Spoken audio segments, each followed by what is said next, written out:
The training program you're about to view is one of our classics. Even though it may have been taped years ago, it still shows expert linemen providing professional work practices.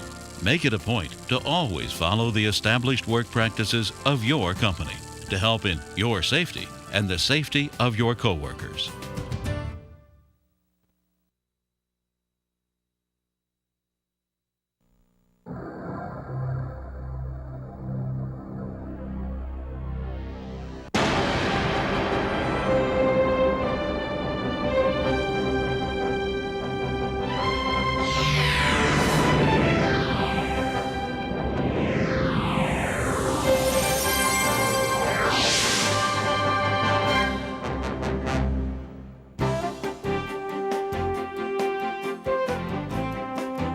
This tester provides an easy way for an electric utility to check the resistance in protective grounding sets used by line workers during de-energize maintenance.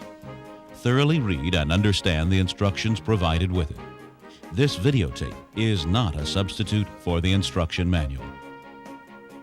To set up the tester, remove the two ball-end studs from the case and then thread them in place. These standard terminals fit most types of ground clamps. Optional terminals for special ground sets are shown later. Next, connect the 120-volt power cord. Before each use, perform this simple self-test procedure. Connect the furnished jumper cable to the studs and turn on the unit.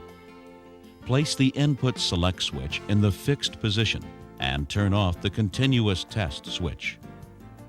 Now, simply push the single test button. This measures resistance in the self-test cable. The display should be in a range listed in your instruction manual. If it's ever outside that range, you should discontinue use of the tester. The unit here passes the self-test, so testing can proceed at once. To start testing a grounding set, first tighten its clamps onto the ball stud terminals. Since the testing is performed by DC current, either clamp can be on either stud.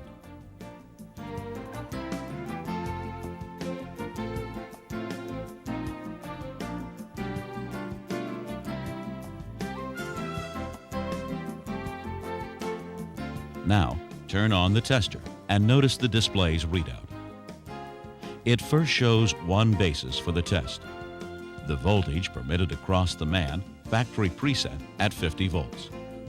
You can adjust this setting to suit your specific requirements. How to do so will be shown later. Next, the display advances to the test ready stage. Here set for resistance less than 2.38 milliohms at the tester's preset threshold for 1/aught grounding cable. To set the tester for the size of grounding cable in this set, just toggle through the tester's memory by pressing the cable size button. Then stop when the size appears at the end of the first line in the display. Now it's just a one-button operation to actually test the ground set.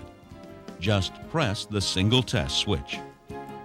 The green passes test light will come on if resistance through the set is lower than the preset threshold, or the red fails test light will come on if the resistance is above the threshold. In either case, actual resistance in milliohms also appears on the display.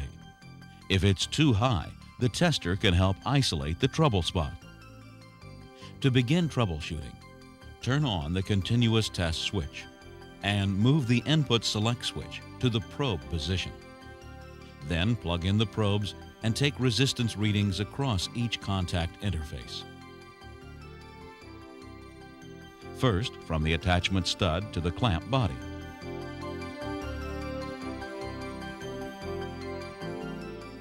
Then, from the clamp body to the cable ferrule.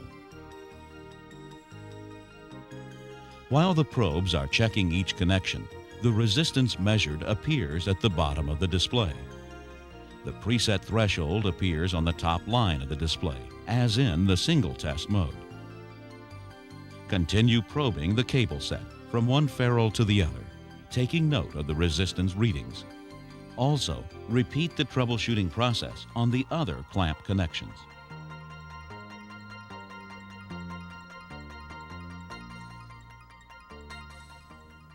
If high resistance is found, you may attempt to make repairs and retest.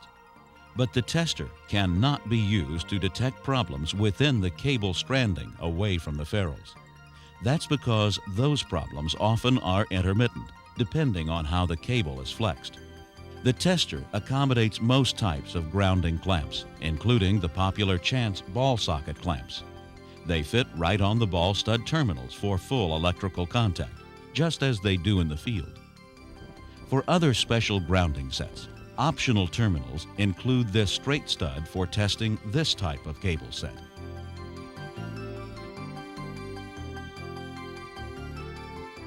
Its special fitting simulates an elbow bushing and can be mounted in a parking stand on a pad-mounted transformer. Another option available separately is this adapter.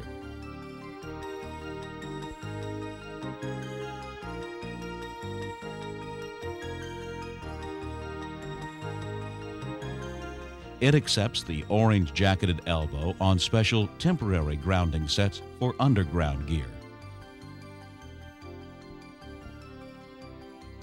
As promised earlier, this will show how easy it is to change resistance thresholds from their factory presets. Begin with the power switch off and the continuous test switch off. Then hold down both the cable size and single test buttons while switching on the power. The display should read Threshold Change Mode. Releasing the two buttons should change the display to Voltage Across Man Allowed 100 volts. In this mode, pressing the cable size button changes the underline number from 0 through 9. When it reads as desired, move the underline cursor to the next position by using the continuous test switch.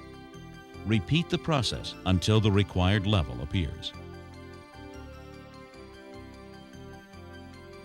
To set this level in memory, press the single test button.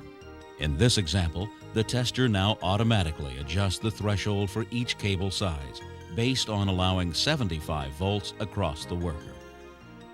One method for determining resistance thresholds is given in the instruction manual provided with each Chance protective grounding set tester.